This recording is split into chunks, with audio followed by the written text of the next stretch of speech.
Hi everyone, it's Margaret Manning here with 60andMe. Hope that you're having a fabulous day wherever you live in this beautiful world of ours.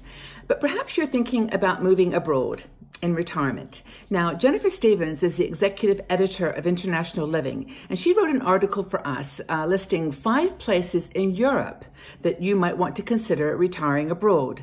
Now, a lot of American, Canadian sisters are thinking that Europe is a little bit out of their budget, out of their reach, but International Living has put together a report, and you can get a free copy of it by going up to internationalliving.com/60andme, and they list 5 different places in Europe that are affordable, beautiful, and places that you might want to consider retiring. And I said it before, every people think that Europe is a little bit too expensive, but I want to give you some ideas.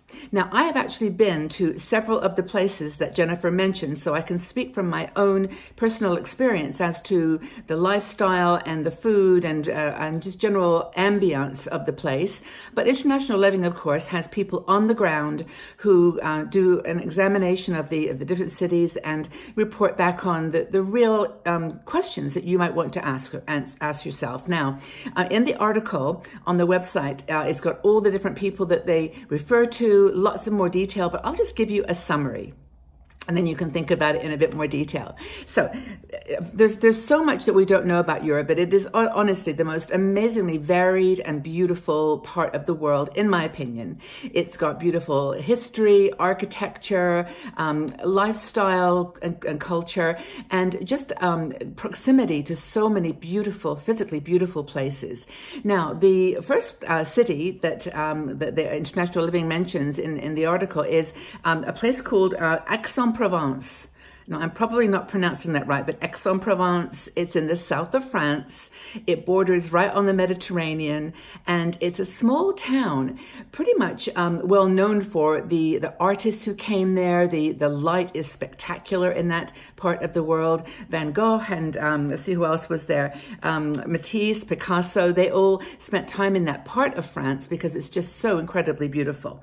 It borders Italy and the Mediterranean Sea, and Marseille is the capital of that area. But Aix-en-Provence is a smaller town. It's a town of fountains and medieval streets, winding streets that take you to beautiful little cafes and historical buildings.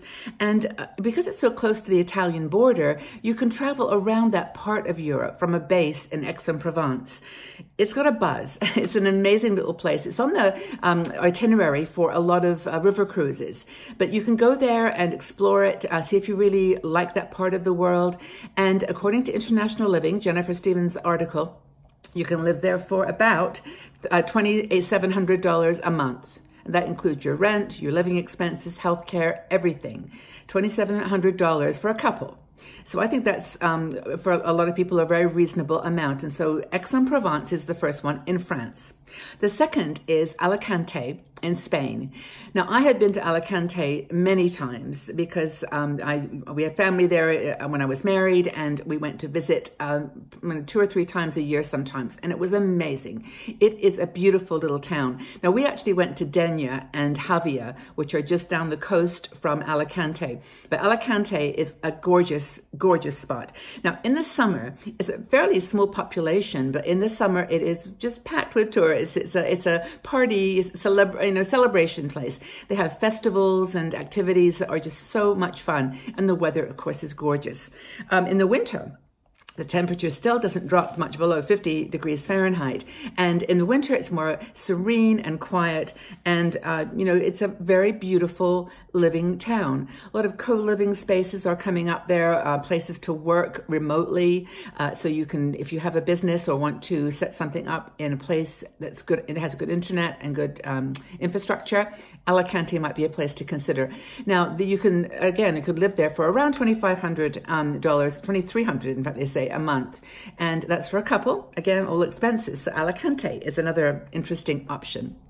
The third one is one that I don't know. I've never been there. Basilicata in Italy. Now, I do know Italy because I live fairly close in Switzerland. And in fact, I was just in Italy this weekend at an Anato near Padua. There's so much to see in Italy. I mean, it has a quirky, beautiful cultural essence that I can't really describe in words. It's just got a lifestyle to it. But you've, of course, got the main cities like, you know, Rome and Milan and Florence. And yes, those are expensive to live in. But if you go down to the south of Italy, down to the heel of the boot, this is where Basilicata is, and it's in Puglia, near Lecce. It's in that beautiful part of Italy that's olive groves everywhere. It's just very, it's kind of quiet and more rural, but this town particularly, being in one of the more sparsely populated areas of Italy, is, according to Jennifer, a really good option. And again, as I said, International Living has people there on the ground who check these places out and report back. And this report I was telling you about features these 5 cities, and you can go and just give your email address and they'll send you a free copy of the report, and you can read in a lot more detail. Or read the article too, it's got a lot of detail. So what does it cost? Well, a cappuccino, about $1.50. A kilo of pasta. A kilo of pasta is about $1. And bread is about $2 for 2 days or 3 days use. So food is very reasonable. And the olive oil and the beautiful fresh vegetables down there are just breathtaking. Really cool. So how much does it cost to live in Basilicata? Well, about $1,500, $1,600 a month for a couple. That's southern Italy. Now, you know, there's other issues to think about when you're moving to these places, I must admit, in terms of visas and living arrangements. But again, International Living covers it all. The next one, this is probably one of my favorite places in Europe. I just went there a few weeks ago for the first time. It's Porto in Portugal. It is an amazing little city. Now, it's growing. A lot of people are discovering it, and it's becoming quite popular. But it's got that old world, new world charm. The buildings are, some of the parts of town, very weather-beaten and, you know, kind of historical, the old town particularly. But then you've got this new up-and-coming Porto. Shopping is great. It's a thriving city. It's got an international airport. So these are some considerations that might be of importance to you. So, and of course, the river. The Douro River runs through Porto. It's, in fact, ends there from Spain. It comes winding through, ends in Porto, and it's just a gorgeous river. It's wide, it's deep, it's verdant, green, gorgeous place. And so that becomes really part of life in Porto.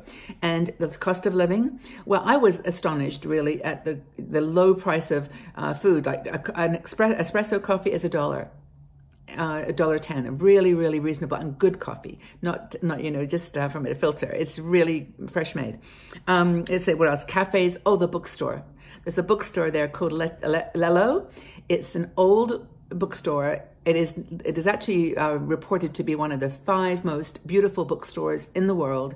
I spent 3 hours there. It was breathtakingly beautiful, and that is right in the old town, near the old town of Porto. And so anyway, that's another place to consider. The average cost there, monthly budget, around $1,500. Now, all these places, they're growing fast, and so these are moving figures, but please check out the report that International Living has, and also just check out with friends who've gone there. You will not have, I don't think you'll find many people who haven't fallen in love with Porto. So Porto is the 4th option. And finally, the 5th option for considering living abroad in Europe is Valletta in Malta, or Malta in general. Valletta is the capital of Malta. And Malta is a really interesting country because it is actually the warmest country in Europe year-round, consistently.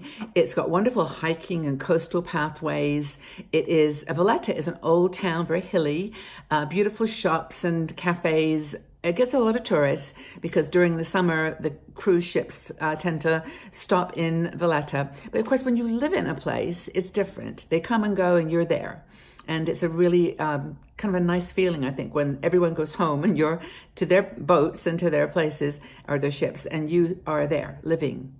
When I was in Malta, Valletta, it was with a cruise 2 times. And the last time I went, I got right out of Valletta and went to Medina. which is a smaller town, not far, 20 kilometers, and then another place called Mosta, where I got some wonderful pictures of doors. But Valletta as a place to live is really quite beautiful. And it says that it's got 155 miles of coastline. And a lot of the UNESCO World Heritage Sites are in Malta.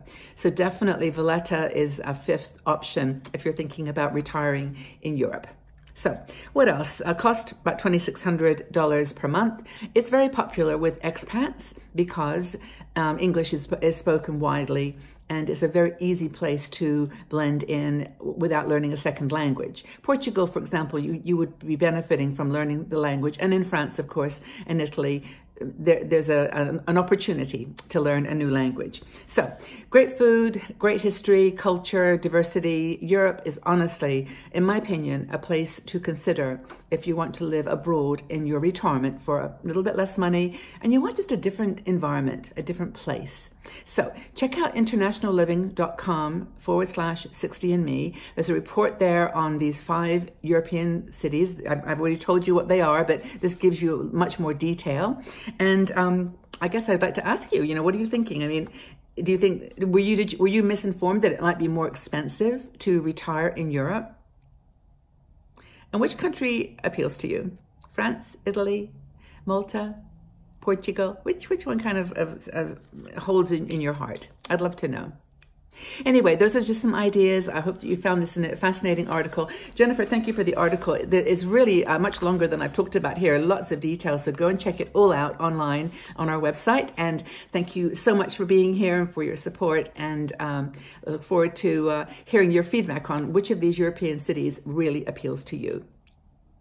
Take good care, everybody. Have a wonderful day. Bye-bye for now.